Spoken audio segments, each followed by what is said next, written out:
A question beginners online arbitrage seller always have is how many units of a specific product should I buy?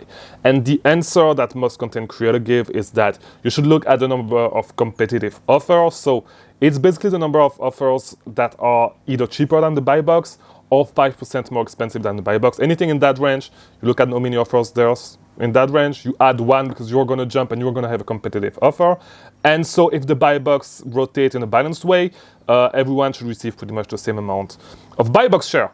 I think there's two assumptions that are wrong, that are deeply wrong about this theory, because it's not even true in theory. Here's the truth: they lie to you. This is not how it works, because of two things that are deeply wrong with this theory. Before I actually dive into this, if you do not want to look like a bozo, and if you want to accelerate your growth on Amazon, and if you do not want to go on Twitter and complain of price tanking because of stuff like that, because you do not understand stuff like that, and you do not have time to watch all my videos every day, you want one-on-one help from me, there's a link in the description. You can book a coaching call with me. I'm now offering one-on-one coaching. So of course you can watch all my videos. I have hours and hours. I think I have hundreds of hours of videos at this point, and you can learn that way. Or if you want to accelerate your growth, schedule a call with me and we can build a custom plan to help you scale your Amazon business, and I can answer any questions you may have. It does not matter the complexity. It doesn't matter if you are a beginner, if you're a little bit more advanced, you want to launch your business, or if you want to scale it, I can help you. Link in the description. Also, we have a Discord server because you need to network in this business. Best place to do it is on our Discord server. If you talk, just get involved in the Discord, talk to people, answer people's questions, just talk with people in general. And this is how you network. Do not try to force it. But yeah, if you want to network, meet people, best place to do it, Discord server, link in the description. So, as I said, you always see people, because this theory is so wrong, and people think it's true, and because of that, people jump on listings that tank. And then people go on Twitter and they start complaining, they start bitching about product tanking and about people being noob on Amazon. But if you jump on products like this that tank, it's because you are the noob, all right? It's not the other one. You are a noob as well, right? Because you are on the same listing and all your listings tank the same way. So if you don't see the noob, like it's probably you. You're probably the noob, all right? And here's the reason why this assumption, like this theory, is wrong, and why it's just because it's based on two assumptions that are wrong, as I said. The first one is because it assumes that the number of offers is not going to go up. And I'm sorry to break it to you, but if a product goes on sale on a specific website, then the number of offers are going to go up. There's no other way. The product gets on sale on Ulta, the number of offers is going to skyrocket. Kiehl's is going to skyrocket. Walmart is going to skyrocket. Pretty much everywhere, actually. The number of offers is going to skyrocket.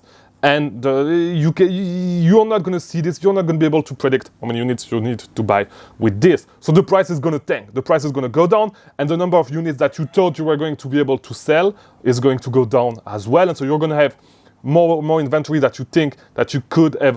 You're going to have way too much inventory. You're going to have excess inventory. You're going to need to reduce your price to actually get rid of your inventory, or just hold it for a long time. First reason, the number of offers is going to go up. Second reason, it's because it assumes that all the offers that are more than 5% above the buy box are not going to bring their price down.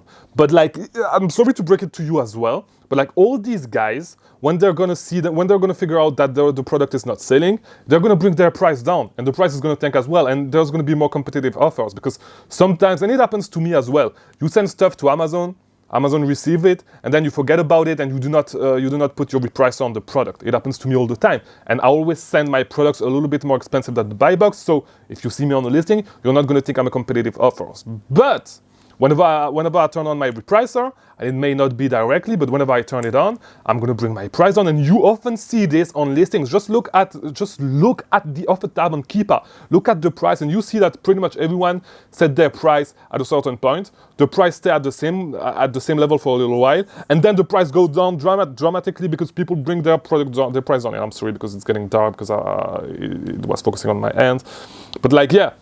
This is the second reason why it's wrong. You need to look at those two things, all right? You need to know these two things, I'm sorry. And because of these two things, whatever you think you're going to sell by looking at the number of competitive offers is not going to be right. The number of offers is going to go down, is going to go up. I'm sorry, a product is on sale. The only way a product is not going to go up dramatically is if the product is super hard to find. And even if it's super hard to find, sometimes you think something is hard to find, but it's going to go up. Not as much, of course, but it's going to go up. And if it's MSRP lead, all right, that is not necessarily on sale, it's going to take a little bit of time for people to jump on the listing because people are going to need to, come across the lead by doing reverse sourcing, stuff like that. So for this reason, that everything about like looking at competitive offers, all that stuff is wrong. And this is why, as a beginner, your price tag, because all those gurus lie to you because they're trying to, I don't even know, because they're trying to sell their course because they want you to actually pay for the course because they do not tell you everything, all right? And this is what you need to know. You need to be able to forecast. You need to know basically when a product goes on sale, for example, that specific sale on the website, all the sales come back all the time. This is not something that you can teach. This is something that you will learn with experience with every single website. You need to keep tab of every single sales that happen. For example, on Ulta, as I said, there's the beauty deals, I forgot what it's called, when there's the 50% for one day. These deals tend to tank less than other deals. So you can go deeper on these than if you go with a weekly sale on Ulta. Because for the weekly sale, more people are going to find the product. People are going to buy way more product. So, the products are going to tank way more. You need to know stuff like that to be able to forecast the future supply of the product on Amazon. This is what you need to do mostly, is really trying to forecast the future supply of the specific lead that you want to sell on Amazon. One way you can do this is look in the past, right? Look in the past, see if there was a big jump in offers in the past at some point, and if there was, try to figure out if you can afford to sell the product at its lowest when it was at its peak of the offer count. Because if the product is on sale, maybe it's probably going to go back to that, all right? So it's not because noobs jump on the listing, it's because new sellers, stuff like that. It's just because you are one of the noobs, all right? You are one of the noobs and you do not understand this stuff. You do not understand this concept, all right? The only thing that you need to be able to do is forecast the future supply, all right? And the other content creator think you're dumb as fuck because they do not want to explain that to you. It is what it is. You need to be able to forecast this stuff, to forecast the future supply, to be able to make good purchasing decision. That's it. It's not about competitive offers, all that stuff. It's bullshit. It's 100% bullshit. No, yes, you're never going to be able to accurately predict the future supply on Amazon by looking at the competitive offers, all right? It's short-sighted. It's not going to help you to forecast, all right?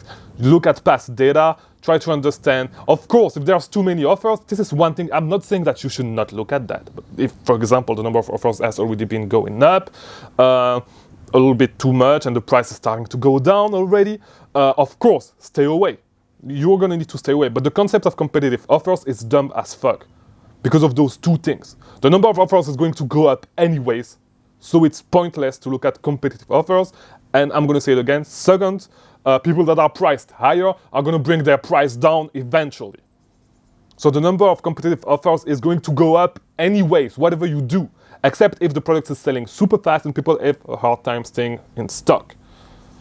So stop looking at competitive offers, get some experience to learn, do test buy, and yes, of course, look at the number of offers, but it's just not something that you should look at in a vacuum. This is why you make bad purchasing decisions. You make really bad purchasing decision and your price tank and you think, and then you go on Twitter and you start bitching about Amazon. Stop doing this. Be smart about it. Just take notes of the sales that are going on those websites. As I said, take notes of it, and that's the only thing you can do. Build some experience, and you will know how the future supply is going to be affected, and therefore you will know how deep you should go in stock. That's it. There's no other thing to do. There's no competitive offers. This is 100% bullshit. So I hope this video was helpful. If it was, like this video, subscribe, do all that stuff. I release a new video every day. So watch these other videos that I released in the past about selling on Amazon if you want to keep learning about selling on Amazon. And I'll see you tomorrow for a new video. Thank you for watching.